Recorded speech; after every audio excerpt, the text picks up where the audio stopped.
Good afternoon. I want to welcome you all to today's Maniac Talk. It's such a great pleasure for me and privilege, obviously, to welcome our speaker, very distinguished speaker, Stephen Jurczyk, Associate Administrator of NASA, and he's the top cheese, as we say. So let's give him a round of applause. He's not a small thing being here. Steve could not have become an AA at a better time, when NASA is just gearing up to return humans to the moon by 2024. And this is going to take half the time it took Apollo mission in the 1960s. Also, launch James Webb Telescope in early 2021 and usher in new studies that will reveal, like never before, the history of our universe, ranging from the first light after the Big Bang to the formation of the solar system like ours, capable of supporting life, to the evolution of our own solar system. And also, more importantly, launch the next generation of Earth-observing satellites under the recent decadal survey for Earth science and applications to help deal with the climate change crisis, while there is still no time to waste. Now, indeed, these and many other missions are very exciting, yet very challenging, and weigh heavily on Steve's shoulders every single day at work. He fully understands that collective actions taken today will determine what will be recorded in the NASA's 100th anniversary status report that Neil Armstrong spoke about at the American Institute of Aeronautics and Astronautics 50th anniversary celebration for NASA on September 24, 2008. So it's a very important one. Steve comes from a generation that was inspired by the Apollo program.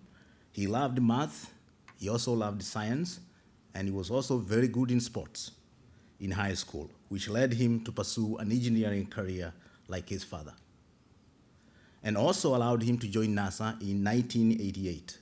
So today, he is here to talk about that journey and hope to share some wisdom gathered over 30 plus years in various systems engineering positions here at Goddard and NASA Langley, and also NASA headquarters, the management and senior leadership positions. So the question is, how did he get there and what excites him about it? Ladies and gentlemen, please help me welcome our speaker, Steve Jurczyk. Thank you so much. Thanks for that great intro. So first, just a little bit on the title of my talk, Hell at Headquarters, how did I ever end up here? I am really enjoying what I'm doing. So it's not a commentary on my current position or whether I like it or not. I just had no idea I would end up being the Associate Administrator of NASA. I never had a plan to be the Associate Administrator of NASA. So show of hands, how many of you had a plan, like a 15, 20, 25-year plan for your career and executed and ended up exactly where you thought you would be? Anybody? Good. I'm glad I'm not the only one because I had no clue where my career would go on a long-term basis, and things worked out okay. And I'll tell you why they worked out okay for me as I go through the talk. So there's no doubt about, as I reflect, I never necessarily aspired to work for NASA through, grade school, high school, and college, but now that I reflect back on it, there's two reasons, and maybe three is kind of, fate, but two reasons why I ended up at NASA. First, I did always aspire to be an engineer for as far back as I can think of, and it was my father.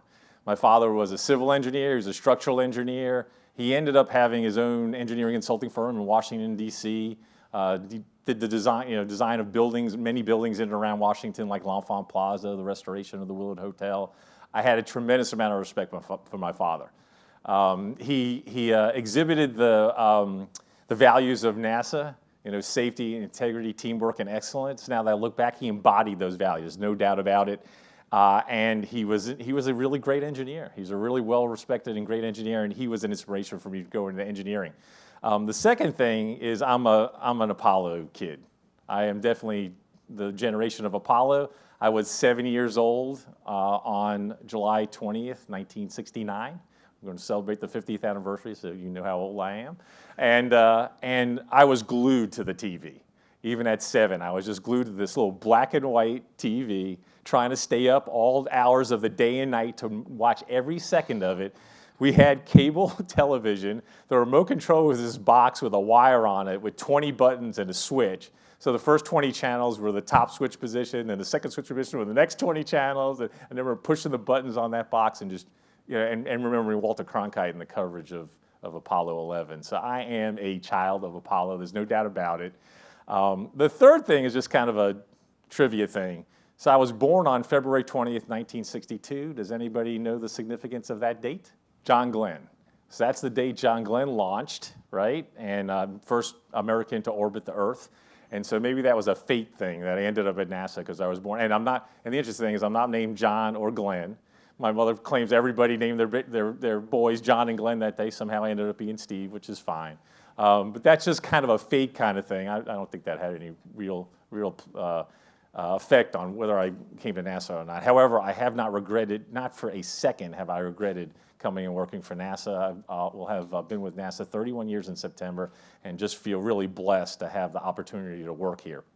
So the other thing is, you know, and this is one of those self-fulfilling prophecy kind of things, you know. So my father was an engineer. Obviously, he was good in science and math. I was a boy, so I should be good in science and math. And so I just thought I should be good in science and math. So guess what? I was good in science and math. And I really loved it. Now, I have 2 daughters. One, really good in science and math. The other one claims she's not good in science and math.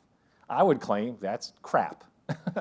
She actually could be good in science and math and is good at it, but somehow she got it in her head, reinforced by some teachers who had, you know, played into some stereotypes and communicated in not such effective way that she wasn't good in science and math. Now, she's been very successful, but you know, that just really drives me crazy when people put people in a box, use stereotypes and other things, and limit people's potential.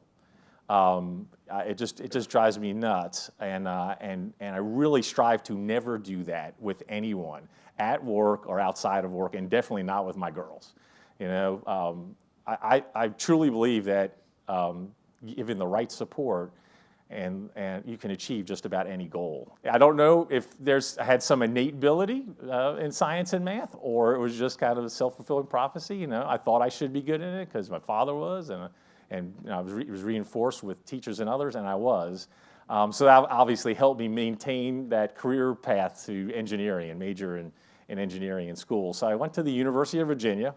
Freshman year, I have no idea what I want to major in, right? But at the end of your freshman year, you have to decide, pick an engineering major. And so I was headed towards civil engineering, but I had worked for my father for some summers and kind of thought civil engineering was a little bit, you know, cookbook. It wasn't creative enough, and electrical engineering was an up-and-coming field back in the 1980s. I mean, back then, sub-1 micron semiconductor technology was like cutting edge, right? Now we're like way below 10 nanometers, right? So I went into electrical engineering and really enjoyed it. I stayed on at UVA to get a master's, focusing on robotics and control. So my master's thesis was, my CCD camera was a 1x256 CCD array from Fairchild Semiconductor, 256 pixels, right? And I built a camera out of it. It was like, I got a free evaluation board from Fairchild of this one linear CCD array. I built it into a camera, built a bracket, mounted it on this chain-driven, you know, kind of tabletop robot, and used machine vision algorithms, robotic control algorithms to demonstrate single path following for precision welding applications. And it was really for, you know, looking at welding for industry like Newport News shipbuilding. And so, you know, and worked with my first PC at the time, right? A PC with a hard drive, right? Because the first ones, the first computer was a built computer. It was a Northstar Horizon computer based on an 8-bit Zilog Z80 microprocessor, right? And we built it, floppy drive, you know, 5.5-inch floppy disks, right? And dot matrix printer and CRT. I could remember, probably most of you didn't have to punch. How many of you ever punched cards for Fortran program? Yeah, Jim Irons, I feed you, yeah. I had to punch cards, right? You get one punch wrong and your printout comes back and it's you got to figure out where the one punch is. That drove crazy. Remember having a full screen editor and a compiler. I think my first programming course was Pascal. That was like heaven, right? Full screen editor and compiler. Now it's standard. So yeah, I developed my own board to digitize the imagery off of the array, process it, digitize it, read it into to the computer, process it, and so that was all cutting edge back in 1985. Now it's the dark ages. So anyway, but I learned a tremendous amount in both in my master's, both my senior project in college and my master's work. So I am. This is a little embarrassing. So I am.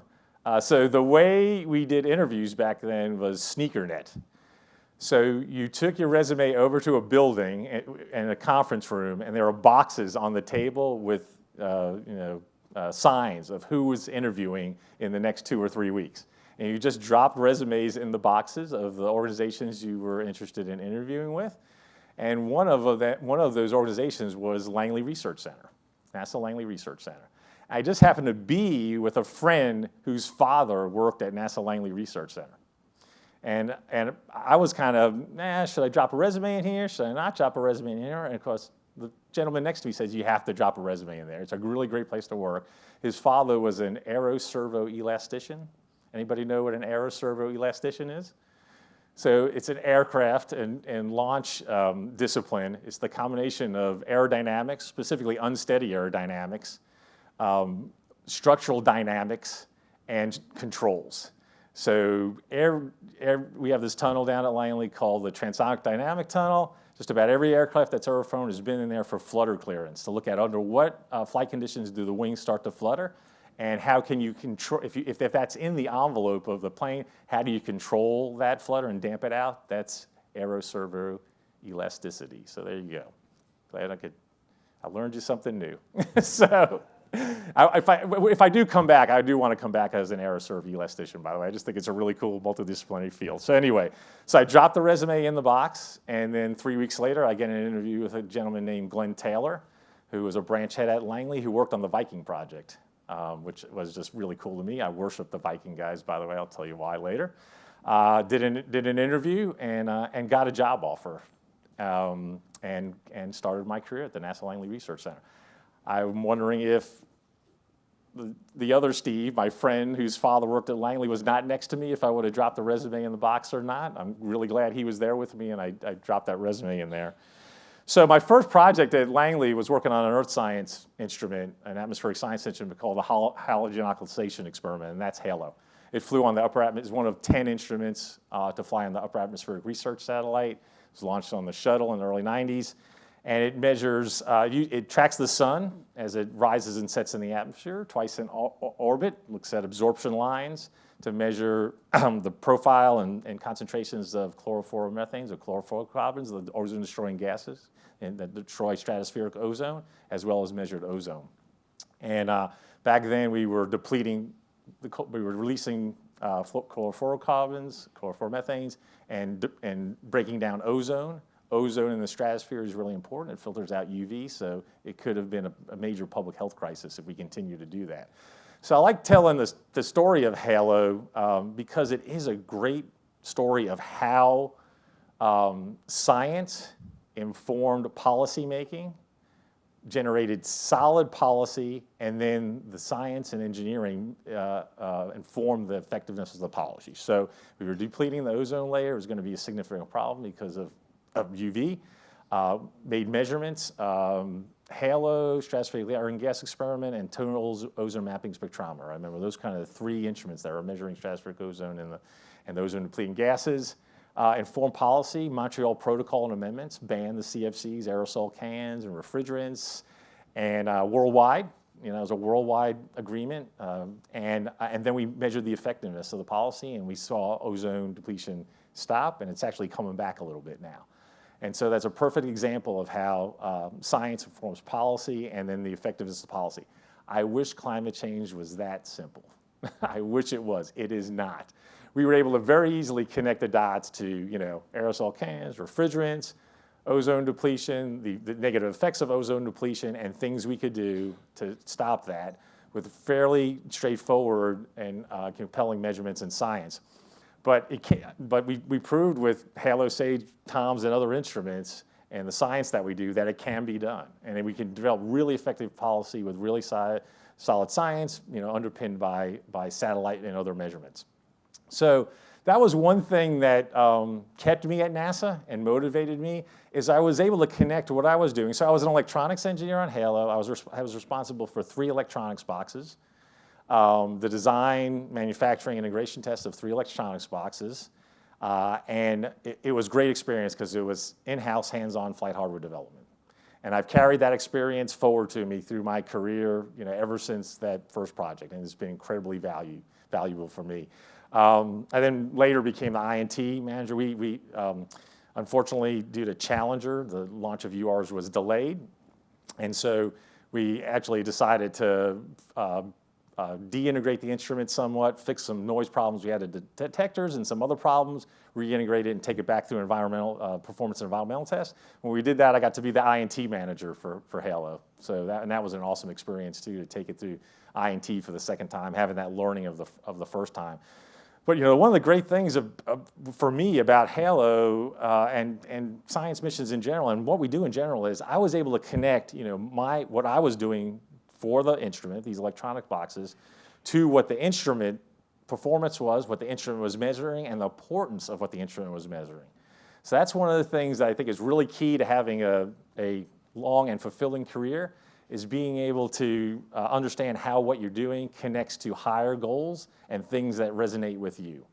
And taking care of the environment and making sure the environment is sustainable, and we're not, we're not doing bad things to the environment, resonated with me, and I was proud to take a small part in contributing to that by developing these electronics units for HALOE. So that's been one of the keys for me. If I didn't, I think I'd have a hard time staying anywhere for 31 years if what I was doing didn't contribute to a higher goal that resonated with me. And that's been one of the things that keeps me motivated and keeps me doing what I'm doing and keeps me with NASA. So that was just a great first project for lots of reasons. And I really valued particularly the in-house hands-on flight hardware development experience, from requirements to design, manufacturing, integration tests, going through environmental tests twice, third shift thermal vacuum twice, right? But it was a great experience. So then I moved on to the stratospheric aerosol and gas experiment, and that was interesting because we flew the first SAGE-3 instrument on a Russian meteorological satellite. And actually, we came behind TOMS, who was the first NASA instrument on a Russian science instrument on a Russian satellite in the late 80s and early 90s. So this is just after the wall came down, right? In 1989, the wall comes down, and the United States made a conscious effort to engage former Soviet Union, Russian scientists, engineers in peaceful activities, right? Because if we didn't engage them in peaceful activities, they would maybe engage in non-peaceful activities with some of our adversaries, and on developing things that weapon systems and other things. So there's a conscious decision back then, after the breakup of the Soviet Union, to engage the former Soviet scientists in peaceful activities. Space was one of them. I remember going to St. Petersburg to work with laser scientists earlier, and then TOMS with the Russians, and then SAGE-3. So I got to go on the first few trips to Moscow and then to Istra, there are 2 things in Istra. It's about 80 kilometers outside of Moscow. There's a monastery and there's a spacecraft manufacturing facility. That's it. And I remember the contamination control engineers going into their clean room and just being horrified that this is their clean room, and actually through TOMS and SAGE actually working with the Russians on getting their clean room to actually be a clean room. But it was a tremendous experience. And both TOMS and SAGE-3 were really successful missions and collaborations with the Russians. But I really learned about the culture of organizations and understanding the culture of organizations, right? Whether it's Russia or Langley or JPL or Goddard or NRL, really understanding the origin and culture of organizations and is really important to figuring out how to work with them and collaborate in an effective way. And of course, working with the Russians back then was a whole new experience, and it was a great experience for me. And so we developed that instrument with Ball Aerospace Technology Corporation, but having that in-house flight hardware development experience was really important. So after Sage 3, I went with a professional development program, which is now MLLP, the Mid-Level Leadership Program, and spent a year at headquarters. How many of you remember Mission to Planet Earth as an organization? I know Jim's, yeah. So the old guys are on the right side of my right side of the audience. So we added the Earth Science Organization was an independent organization, directorate at headquarters, and under Dan Golden, it was called Mission to Planet Earth. The assistants hated it because when they have to answer the phone, they'd answer the phone and go, Mission to Planet Earth, and the person on the other line go, I thought we were already here. What do you mean Mission to Planet Earth? So they just hated it, but that's what it was back then. I worked for a gentleman named Mike Luther, who was a long-time division director in Earth Science, a long-time deputy for flight programs and the science mission director, and he was a great one. I'll talk about mentors later, and he was one of the great mentors. And I was the program manager, now what they would call program executive, for the Tropical Rainfall Measuring Mission, led out of Goddard, with Joanne Simpson and Otto Thiele and some really just legends in the field. And Tom Lavinia was the project manager, and he had an awesome project team. They came in on schedule, under budget, and on a very challenging mission. That was a collaboration with the Japanese, with NASDA, now known as JAXA. Mitsubishi Industries was applying the rain radar, and it was being launched on an H-2 rocket at Tanegashima. So, and I learned a tremendous lot in that job. One of the things I learned was I was not ready to operate at that level at headquarters because I didn't have enough flight project experience. I realized I got in situations with the project and situations with management on things that I was not able to understand rapidly enough and quickly enough, and realized I needed to get more flight project systems engineering experience if I aspired to be a leader and operate at a higher level, be a manager and a leader in the agency. Also, you get to a point in your career where you have multiple paths you can choose, right? So you can go the subject matter expert path, very narrow and deep. We need those people, right? We need people who are experts in tribology, right? And expert in semiconductor physics for detectors. Very important, critically important to the agency to do the hard things we do. I was not going to be a SME. I was just not the person who wanted, I was intellectually curious, but I was intellectually curious about a lot of things. I wanted to know a little bit about a lot, right? Not know everything in one narrow area. So that led me to systems engineering, right? That led me down the systems engineering path. You can go and there is a path up all the way to senior technical. We have ST positions at the agency. We actually increased the number of ST positions recently, and we're actually going for additional senior technical positions because we don't think we have enough senior technical leaders in the agency to have a career path for those subject matter experts. So there's absolutely a career path to ST through both subject matter expertise on the science side and the engineering side. So that wasn't me, right? So then you can go up through the project path, right? And I kind of did that, designer, engineer, subsystem manager, systems engineer, right? And you can go the technical route, or you can tee over to project management and be a deputy project manager, and lead on the project side. All those roles are critically important for the missions that we do. And then there's line management, right? And you can go the line management path. And one of the things I did do in my career is developmental assignments, right? And detail. So I did a detail as an assistant branch head for 6 months just to see if I would like that. Would I like being a line manager? Would I like being a supervisor, right? Doing performance plans and appraisals and have to do disciplinary actions, not necessarily engineering stuff, right? And I did. Over those 6 months, I got a feel for what being a line manager was like, and I thought that could be a viable career path. So I went into the professional development program. You find out I took advantage of every leadership program there was for lots of reasons. And so spent a year at headquarters, and that was a very valuable experience. Then decided, like I said, needed more product experience, came here to Goddard. So I was at Langley for a while, came to Goddard for about 3 years and worked as the instrument systems engineer and the spacecraft systems engineer on Landsat 7.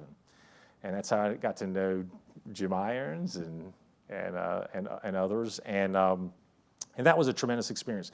That was just an awesome team. So the project managers were Rick Obenshane and Phil Sablehouse. Many of you know those names. Jim Andair was the systems manager. Art Azarbarzan was the observatory manager. Rick Pricking was the INT manager. Steve Scott was the software systems manager. So you see the theme here. A lot of these people went on to the higher level positions at Goddard and some at the agency. So it was just a great team and an awesome learning experience. And I learned how to be a systems engineer on that project. I really learned how to be a good solid systems engineer there, and that was just a tremendous experience. Then I got a call from former division chief at Langley that said the branch head position in the branch I'd worked in most of my Langley career was open, if I was interested in apply. And I did apply and was selected. And that was a hard decision. I really enjoyed flight project work. I really enjoyed working at Goddard, but I enjoyed my time at Langley at a research center. And so I ended up taking the branch head position, going down the line management path and going back to NASA Langley Research Center. And then I had this somewhat kind of linear path up through line management. So, branch head, division chief, deputy director of engineering, director of research, deputy center director, associate administrator for spectrology mission director, and associate administrator. It was not that linear. I was in some jobs I was in a long time, other jobs I was in for like 12 or 16 months, which was really frustrating because when you're leading an organization, it takes like 6-8 months just to learn the organization, figure out what its strengths are, where do you need to improve, and develop a strategy for the organization and implement that strategy. And 6 months is not enough. I mean, 6 months is barely enough to unpack your boxes, learn where the bathrooms are, and get to know the people, right? So there was a time in my career where that was a little frustrating. Move in the 2000s, moving from job to job. But ever since then, I really enjoyed leading organizations and working with people and being a mentor and kind of paying it forward for all the great mentors and all the great managers and leaders that I've had. So it's really been good. It was a hard transition for me to go from a doer to a manager or leader, to learn how to delegate, to learn how to not take on everything yourself, to kind of live your technical life vicariously through your staff, right? Not the doer of technical work, and it was a tough transition. I will tell you, I was not a good manager, branch head, for the first couple of years that I was a branch head, but I had a division chief who was excellent, a really great mentor, and I grew into the role with some training and some help. And I really and I do really enjoy being a manager. Then I had the opportunity to go into the Senior Executive Service Career Development Program, and I figured I threw an application in. I said I won't get selected this time. Maybe I get selected next time, and I got selected. We don't run that program every year, just every few years. It's a great program. I was in it in like 2000, 2001. There's only like a handful of us left in the agency that went through that program together. I think it's Jaewon Shin, who's the A for Aero, Dave Korsmeyer, who's a deputy center director at Ames, and a few of others are left. But we had a really great cohort. We shared experiences during the program and after the program, and I still work with and talk to those people in that cohort on a regular basis. That was a great experience too, and it led to being the division chief in engineering and then deputy director of engineering. That's pretty much what I aspired to be, was director of engineering at a center. That's about as high as I wanted to go in the NASA organization. That wasn't the plan for me, I guess, and. So I got a phone call one day to become to fill the role of deputy center director at Langley, and I accepted that. And I was deputy center director for quite a while, for about 10 and a half years at Langley. But it was a great experience, a great learning experience. I was center director for about a year, which was a little disappointing. Then I got a phone call from the AA at the time, Robert Lightfoot, to come down to headquarters and run the Space Technology Mission Director, and I went to headquarters to run that. That was actually a really fun job. I really enjoyed technology and working across all the centers, industry and academia, developing technologies, and it was a really great experience. And then And then the election happened, and Robert Lightfoot, I saw how Robert Lightfoot was just kind of really struggling to do two jobs. He was trying to be the acting administrator and the associate administrator. And I said, hey, listen, why don't you just pull me up to the administrator suite, and I'll just help you run the agency while you're acting administrator. It took him a while to do that, but he did back a year ago, February. And then when Robert left and Jim Bridenstine came in, I was named the permanent AA. So that's kind of the long version of the bio.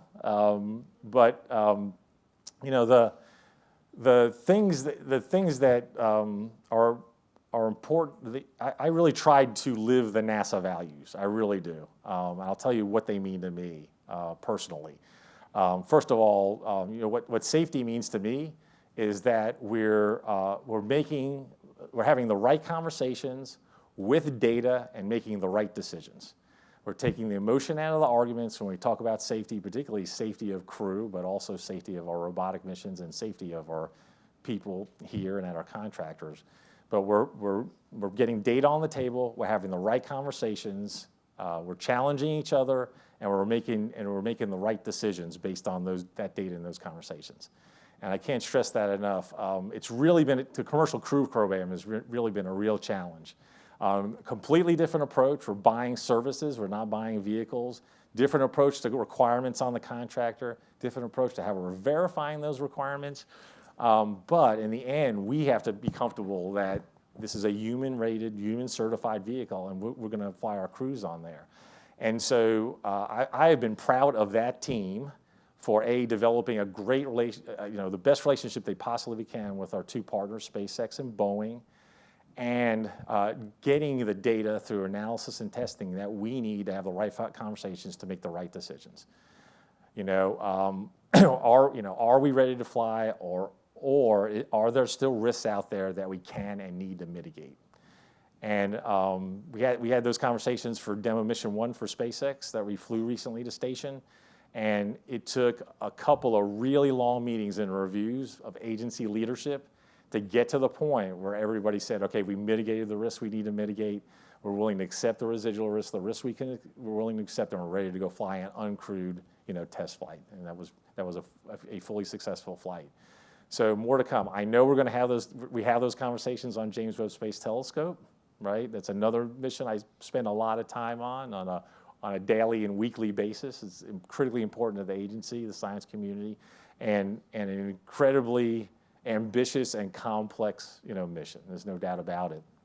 And so we have discussions, are we doing the right things? Are we balancing mission success, risk, cost, and schedule appropriately?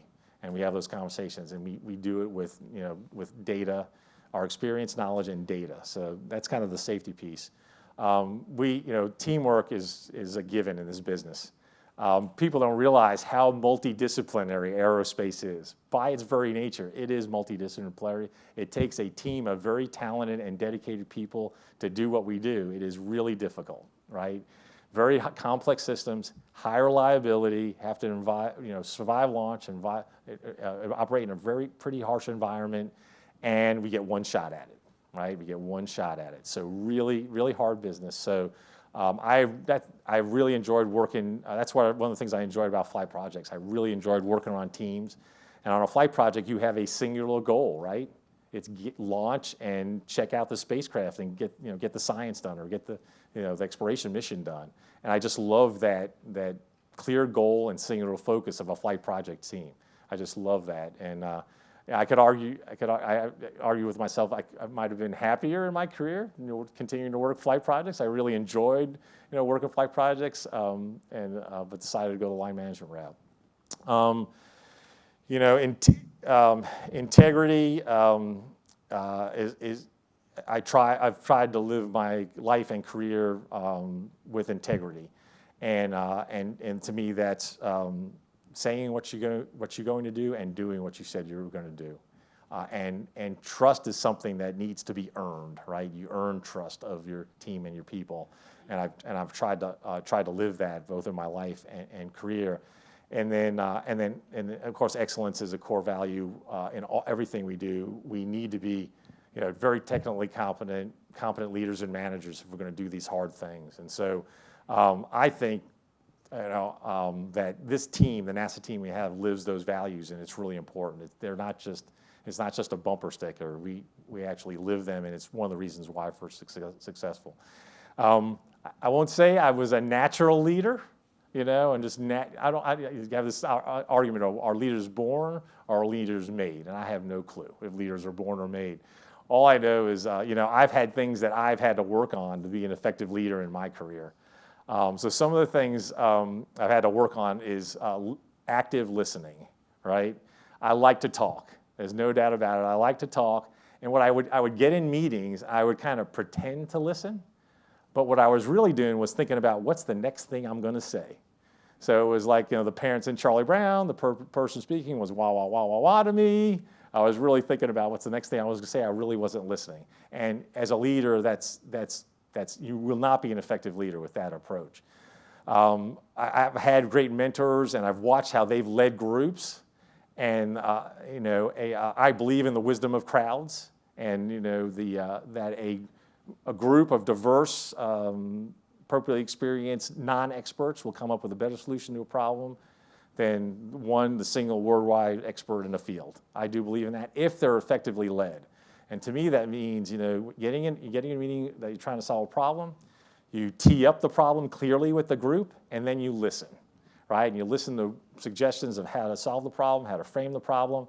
You draw on people who are not speaking, who should speak, and then you aggregate that information and you play it back to the group. Hey, here's what I heard, and make sure you captured everything, you got everything, right? Okay, got everything? Okay, what do you think we should do, right? And then you start working the action plan. And then you say, okay, this is what I think we should do. This action 1, action 2, action 3, what do you think, right? You get feedback on that, you tweak your action plan, and you say, great, go, these are the actions, these are the due dates, let's go do that, we'll get back together in a week and we'll see where we are.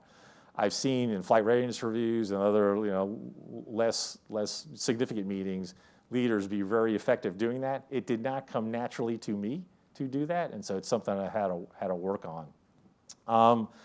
Some of the other things I've had to work on is time management, and to me that's all about prioritization, right? Because if everything's the highest priority, nothing's the highest priority. So working on prioritizing things, what are the things that I personally need to lead and do?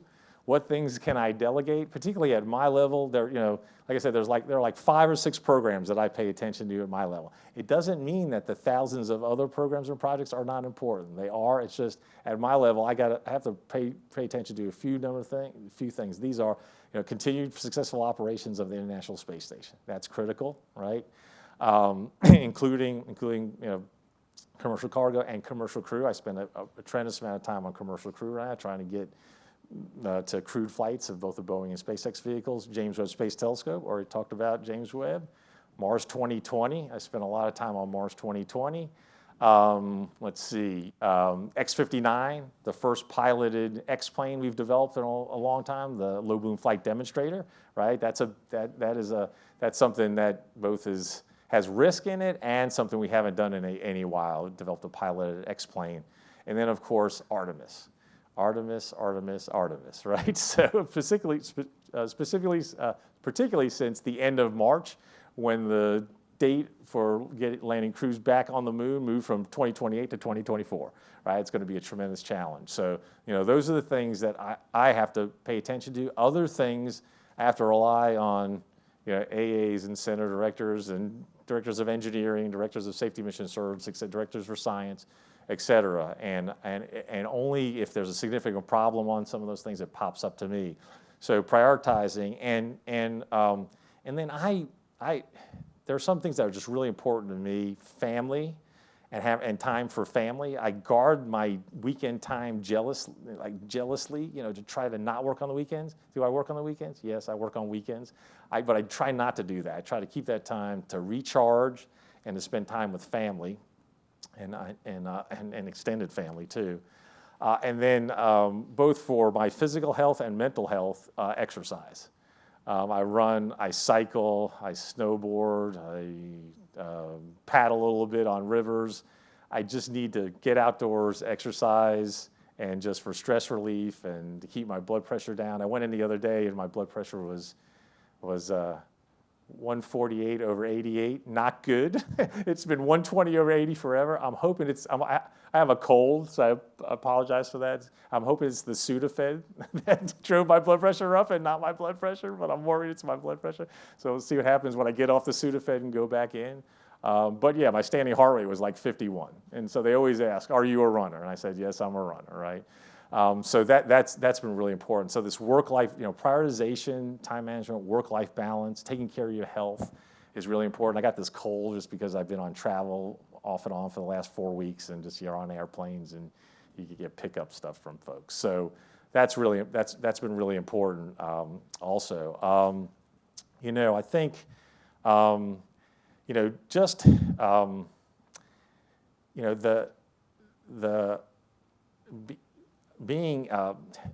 understanding the impact of your decisions on groups and individuals is really important. And it's really important when you're leading change, right? Large change like a reorganization of an organization, right? I only did reorganizations in any organization I was in if I thought it was absolutely necessary to move the organization forward and create opportunities and solve problems in an organization, because it is incredibly disruptive, right? And leading change is really hard, particularly in some of the organizations I've led. And you've got to be convinced that it's the right thing to do because it's necessary.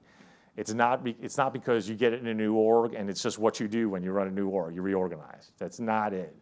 It's very disruptive, and it has to be done carefully. And some of the things that are really important is first communicating what you're trying to accomplish with change. Because if people don't understand what you're trying to accomplish, it's hard for them to be supportive and move in a different direction than they currently are. It just is. And you owe it to your group to make sure they understand why you're changing and doing what you're doing. Second thing is communications. You can't communicate enough about what you're doing, where you are, and where you're headed. It's like we used to say 7 times, 7 different ways, right? Because you live these things like every day, with your group, but the people that work for you are doing other things and they're not hearing it, they're not living it like you. And communications is really important.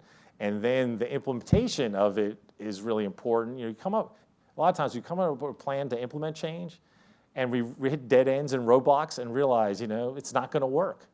We still have the same goal, but the way in which we're going to get there has to be different. It's not going to work. And so being willing to adjust your plan as you move forward and learn as you go is really important. And so those are some of the things that, and then you have to accept that there could be this worse before better syndrome. At first, after you implement the change, things are going to maybe be a little tough and a little worse, but they'll be better in the longer term. You just need to make sure that you have confidence you can get to better. Right? It's not, change worse and never come out and get to better. And so I've lived through some change where it was worse and never better. And most changes where we try to minimize that worse before better, and then come out of it on the other end as a better or stronger organization. So that, change leadership is really important. And of course, the most important thing is people and effective leadership development of people. And I've tried to be it's a buzz term, a servant leader, but I know that I will be successful, the organization will be successful if the folks doing the work, doing the missions, leading the work are successful. They have the tools they need to be successful. They're learning and growing. They feel like they have some sense of autonomy, right? That they're given a challenge or a task and they have the ability to plan it out and implement, and they see advancement. So some of the things in my career that have been really important were mentors. There's no doubt about it. I had a branch head and a division chief who were awesome mentors. They kind of pushed me into management, like really, probably really quickly, and I pushed myself back into engineering and flight projects. I think that was the right thing to do, but ultimately, the management leadership path was for me. Like I said, leadership training, systems engineering training, project management training. I took advantage of, you name it. I tried to make time to take advantage of training. You get to a certain point where there's never a good time to go on training, and you just need to make it a priority and do it. I haven't been in a training class in many, many years now, but it is really important. It was an important part of my career development. Developmental assignments, these details and development assignments were really important. Like I said, detail as an assistant branch head, serving on center level teams and agency level teams. You get the bigger picture, get to meet different people, with different experiences, get to kind of the bigger picture, see the bigger picture. And that was really in those development assignments, assignments on projects and organizations with increasing responsibility. I kind of always took an assignment that I was somewhat uncomfortable with, usually. Where I felt like, this is probably a little bit beyond my experience and capability, but I think I can do it with some help. And that, help keep me energized and challenged and learning and growing.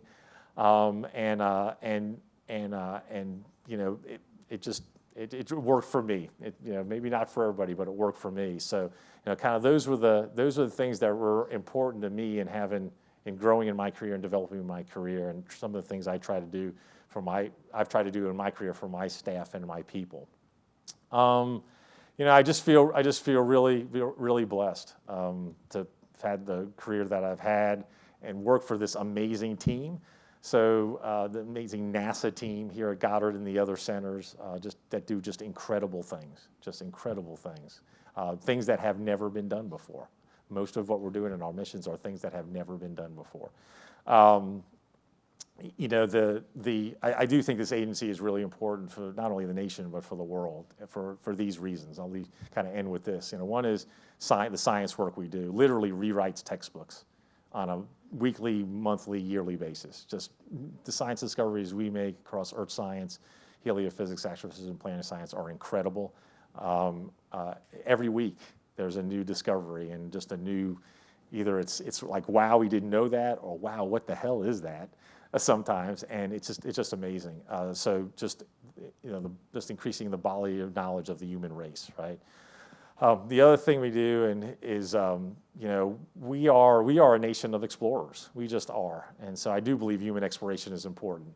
It is risky, it can be expensive, but I think pushing the human race out of low Earth orbit is really important. It's what we do. It's what great nations historically have done. Nations that have pulled back actually have declined for centuries.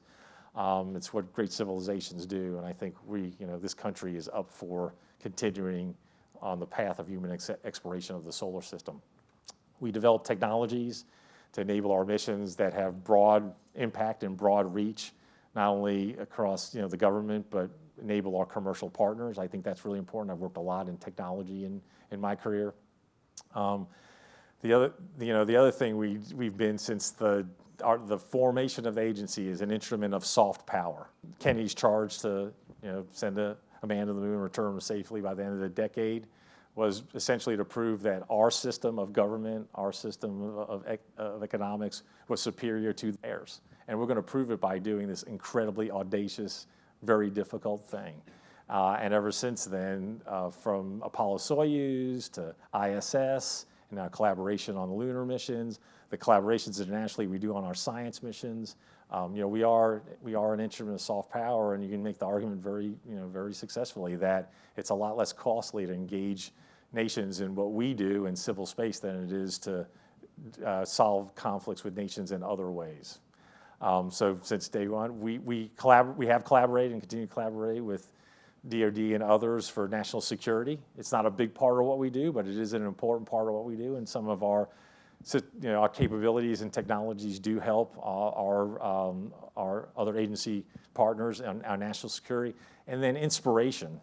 What we do inspires folks, not only in this country but worldwide, to go into science, technology, engineering, and math, and to aspire to do the things that we do with our missions, and then lead national leadership and pride. We've been leading in civil space since I guess you can't say 58. Somewhere in the 60s, it tipped from the Soviets to us, right? We caught up and passed the Soviets in the 60s. The fact that we are leaders now does not guarantee we are going to be leaders in the future in any area in what we do. So we can't take that for granted. So, kind of those are the reasons for that. Those are the things that resonate with me, that are the importance of having a civil space program, having NASA, and doing what we're doing. So I'll leave you with this. You might have heard this. I've been doing this at the all hands meetings we've been having at the centers.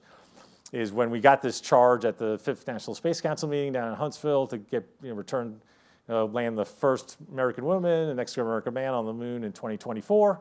When Jim Bridenstine came back from Huntsville to Washington, I looked at the administrator and I said, Jim, you have an amazing team here at NASA. This is an incredible team. They have done incredible things. They will continue to do incredible things. They are up for this challenge. If you give this team clear goals and directions and the resources to accomplish those, and believe me, that we don't have the resources yet, and that'll be a huge challenge to get the resources. The NASA team can do this. They can accomplish this. I am totally confident of that. I've seen it over and over again. You have confidence that we're up for the challenge, as well as all the other challenges that we have on all the missions and projects that we have. So I went way longer than I intended to, but we do have, I think, like 5 minutes for questions if you all have any questions. So thank you for your time, and thank you for being here.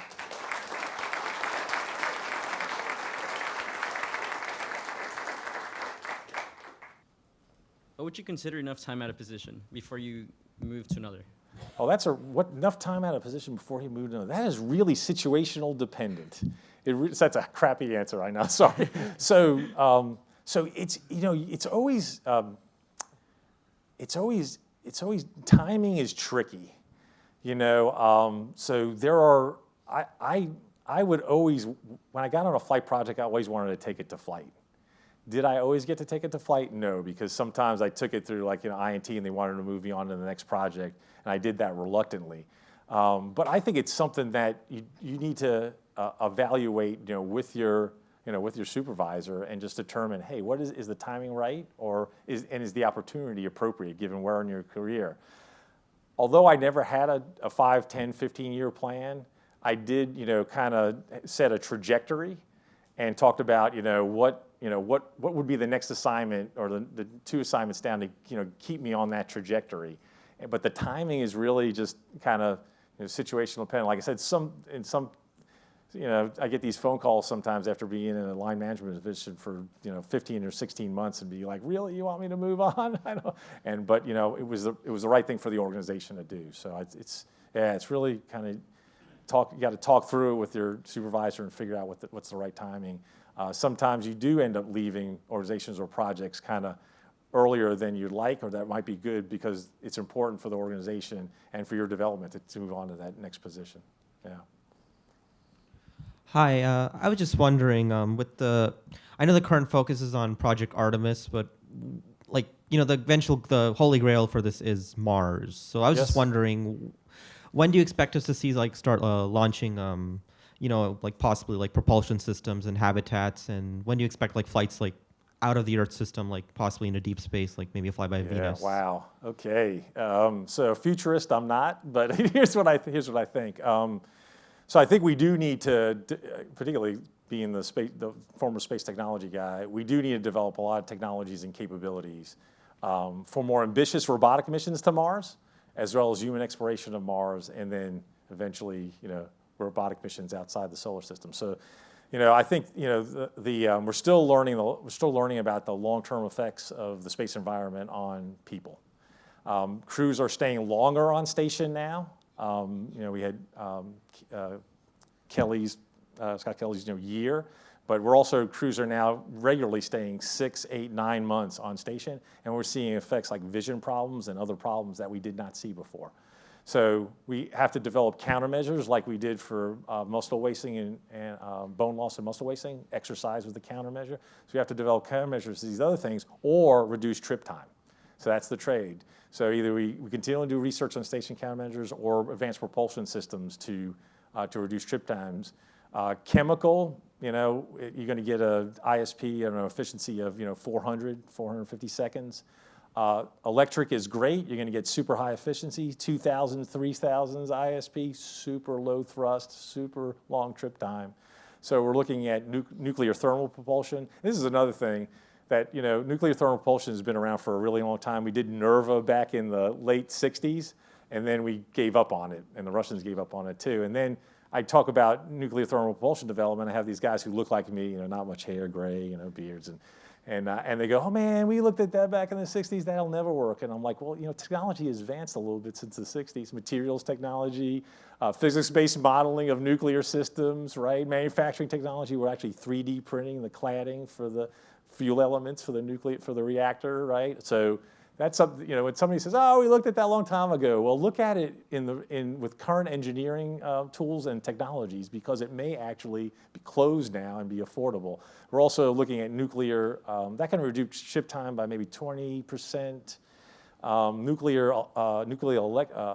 electric propulsion like Vasmin, can reduce trip times by 60 to 70%. So now we're talking a few number of months. Now you're really reducing the exposure of crew, et cetera. So lots of challenges. So we're working on understanding the environment and technologies to reduce trip time. We're also, the habitation for the moon, that's one of the reasons why we want to do the gateway, right? Because we'll have in-space habitation. We may have surface habitation on the moon, and we can learn from all that for Mars. I think there's a lot of technologies and systems capabilities will prove out on the moon that feed forward. The one thing that won't is entry, descent, and landing. Right? The moon does not have the atmosphere that Mars has, although Mars has a very thin atmosphere, pressure equivalent of 100,000 feet on Earth. So I think even during Artemis, we need to develop the technologies that are unique to Mars. We need to do things around and on the moon that feed forward to Mars.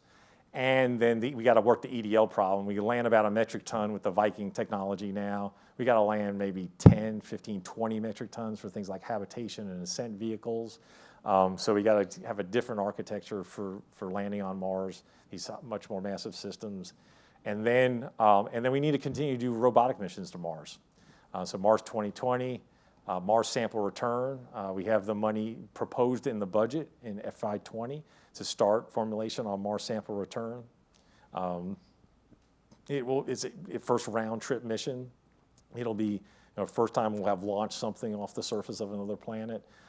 It's very ambitious. I think there's going to be 4 or 5 centers involved, an international partner. We got a meeting in 2 weeks to talk about all that. So that'll also, not only does that give us science, but it fills strategic knowledge gaps for human exploration. So I know that's a really long answer to your question, but I think while we need to use the moon as a proving ground for technologies and systems, and then we need to continue to develop technologies that are unique to Mars, such as mitigating the long-term effects of the space environment and things that are unique to Mars, like entry, descent, and landing.